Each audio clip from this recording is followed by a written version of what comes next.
pinadala niya ako sa Pilipinas, kahit isang araw, kahit isang gabi, never siya nakatulog na diretso yung ba. Ibig sabihin, never daw siya nakatulog na comfortable. Gusto ko matulog na siya na maayos. Nung artista po ako, hindi ako masyado magporma, hindi ako gumimik, hindi ako bumili ng kotse, nagre-rent lang ako, maliit lang, dito. I thank you, Mami Vice.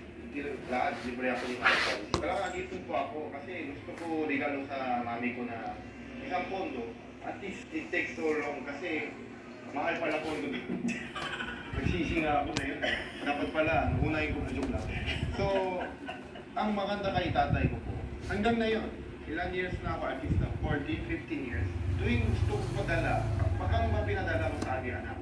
Halimbawa, 20,000, 40,000, or 100,000, 50,000. Bakit, Daddy? Please, kung mahal mo ako, i-donate mo sa Pilipinas.